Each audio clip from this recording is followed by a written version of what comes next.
Last year, my roommate moved out of the house we had been renting together for the past 4 years. By then, both of us had gotten better jobs and were getting paid more, and the house we had wasn't the best.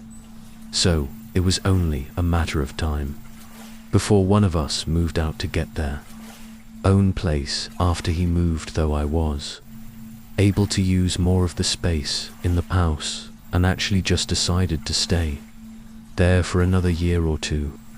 This happened during this time in early December. Our area was going through a week of some pretty bad snowstorms, and the office I worked at allowed us to work from home for a few days if we wanted to. Obviously, I chose to take the offer. I used my old roommate's bedroom as an office and worked throughout the day.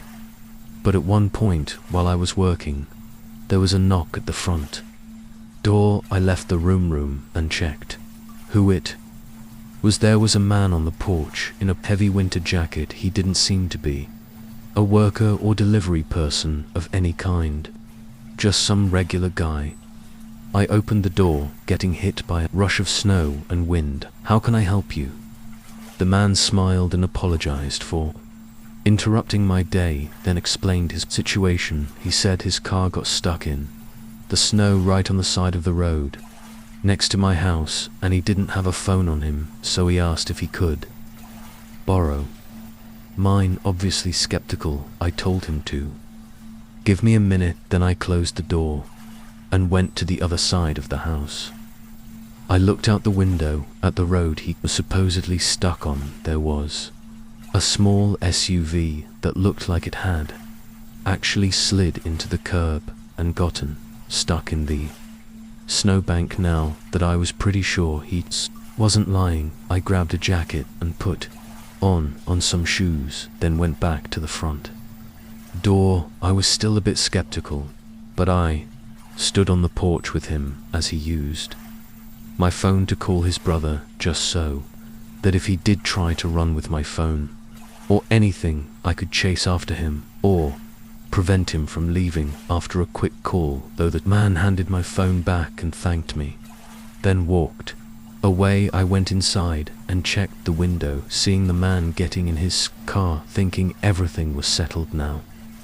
I went back to the office and started working again. Around 7, I felt like I'd done enough for the day and took the rest of the night off. It was then that I remembered about the man and his car and went to check on it, but I was surprised to see that the car was still there, and I could see the man moving round inside. It had been almost 3 hours by then, which made me wonder how he was still there. Maybe he was waiting for his brother to get off of work and pick him up. I didn't know, but I went to the kitchen and made some dinner, then sat on the couch to watch TV. I stayed up until about 9:30, then went upstairs to shower and get ready for bed. I turned the water on and got in the shower, but a few minutes in, there was an abrupt and sudden banging on the front door. It was loud and harsh, completely jump-scaring me and putting me in a fear-induced frozen state. For a moment, the banging was so loud it was shaking the walls, and even across the entire house I could hear that it was coming from the front door. They were hitting it non-stop, and I could even hear them aggressively shaking the door handle. It was such a sudden burst of chaos that it was hard for me to know what to do. I turned off the shower and quickly got dressed, but as I left my room and walked down the upstairs hallway, everything stopped. It was just silent, no more sounds at all. I stopped in place, hearing only the wind from outside and feeling the eeriness set in before I slowly walked downstairs and up to the front door. Nobody was there anymore. I quickly ran to the window, seeing that the car was still there, but the man was not inside of it. Not knowing what to make of any of it, I called the police. When they came, they noticed multiple sets of shoe prints in the snow but they were covered up by the storm. Soon after, they took the license plate of the car though, and found a picture of the owner, and from what I could tell, it was the same guy that I'd helped on my porch. In the following days, they waited for him to turn up, but as far as I know, he never did it. It's really disturbing to think about what could have happened that night right outside my door. Was it that same man desperately trying to get in for some reason, or someone else with a more malicious intent? It seems most think that it was the man running from someone and trying to get help, but what happened afterwards is still up for debate. Nothing is really known about that night, where the man is now and what he was running from are just a few questions on a long list that will probably never be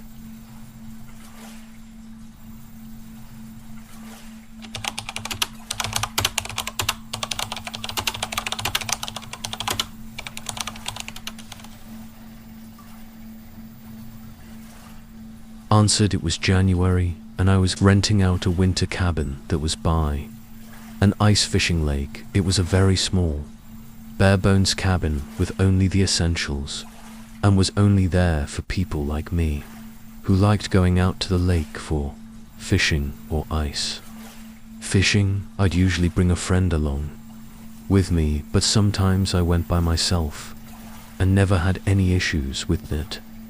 I had planned out 3 days there with no other real plans in mind except sitting out by the lake and fishing. On the first day when I got there, I set up my things in the cabin and made myself at home, brewing some hot coffee and relaxing by the fireplace for most of the afternoon. This cabin was only a single room, so the bed, fireplace and everything else was all in one area. Anyway, I fell asleep early and woke up at 7 a.m. to go out to the lake.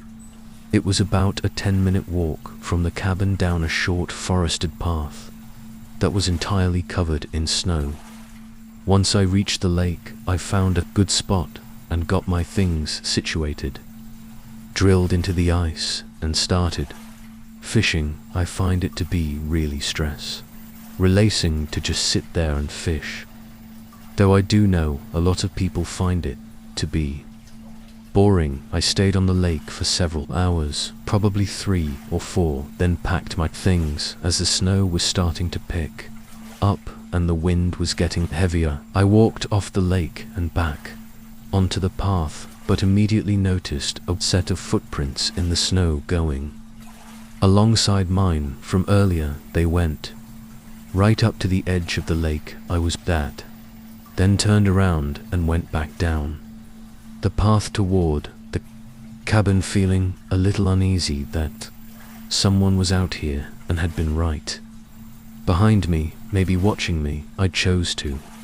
follow the prints and see where they led. They mostly went along with the path, going right back to the cabin, but instead of going up to the cabin, they veered off into the woods. As far as I could see, they continued in a straight line going through the trees. Even more confused and slightly nervous, I went back inside the cabin and warmed up by the fireplace. There was nothing else out here 4 miles from what I was aware of, so anyone being out here was just odd, especially in the winter.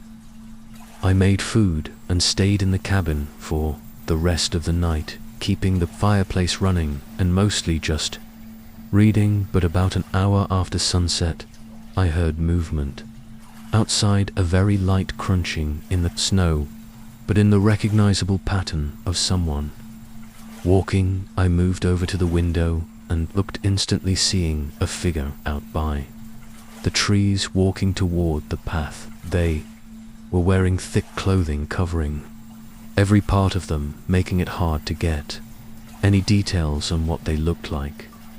Once they got to the path though, they turned and started coming right for the cabin. I ducked my head down now, just listening to the footsteps getting closer and closer until they were right up to the wall. The footsteps moved too the side coming right up to the window. I was hiding under their shadow moved around like they were peering inside the cabin. But then they stopped. I tilted my head up, seeing their eyes staring right back at me. I jumped away now, standing a few feet from the window as the person quickly tried to lift it open. I ran and grabbed a nearby knife. But after a few more attempts at opening the window, the person ran off. I watched their figure disappear into the snowy woods, going in the same direction I'd seen them come.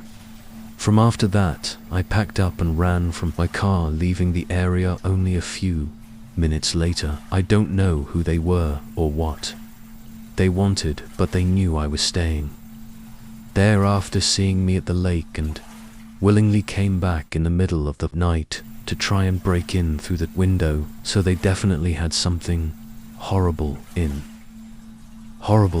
mind. Luckily, I got out unharmed, but I have a feeling that that night was close to being my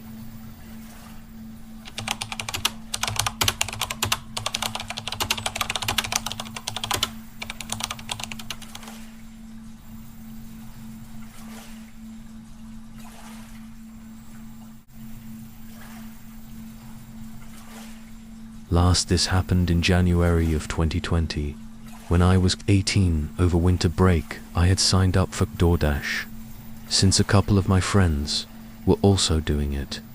I didn't really need the money as I was in high school and still living with my parents, but it was more to just have something to do, and as a kid, a couple $100 a week was pretty nice. My first few nights went smoothly. I got the hang of it after the first 3 or 4 orders, and after that, it was all just the same sort of work cycle. During my second week, I started working more, though getting excited about making money for the first time and trying to make as much as I could. My friends were doing the same and had mentioned that on days with bad weather, you'd usually make even more so.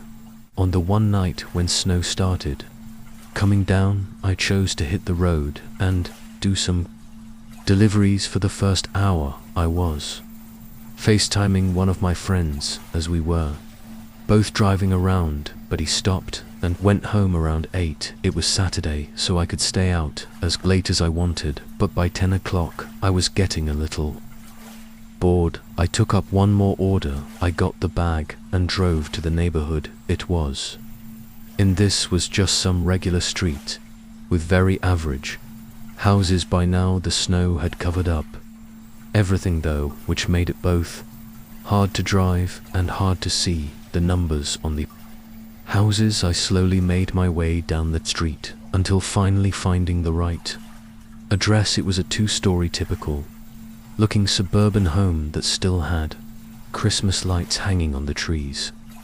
Outside, I parked and put my hazards on, then got out. I double-checked that the bag had everything as I walked up the driveway, but as I approached the porch, I saw that the front door was open, not all the way, but enough to be strange considering it was snowing and cold. I figured it was so I could leave the bag inside the house rather than out in the snow. So when I got up to the door, I pushed it a little bit more open and slid the bag inside the house. But just as I pulled my phone out to take a picture for confirmation, I heard a woman's voice yell from across the house. She asked if I was the delivery person dropping off her order. It sounded like a young woman, maybe even early 20s. Yeah, I put it right here in your doorway, I said, not expecting the conversation. The woman responded right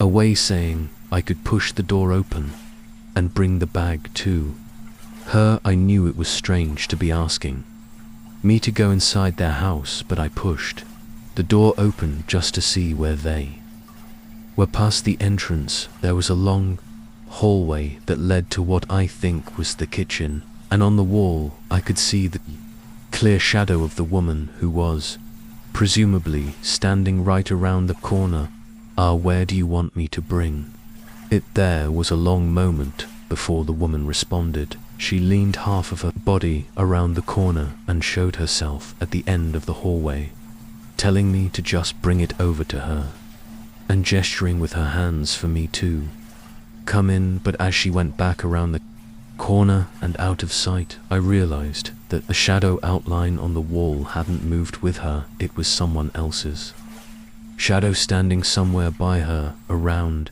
the corner. I stood there for a second as I felt blood rush through my body. Then I quietly placed the bag down and took a few steps back before turning and rushing away from the house. I stumbled into my car and glanced back at the house as I pulled away. In the front window, the figure of a large man approached and watched as I left.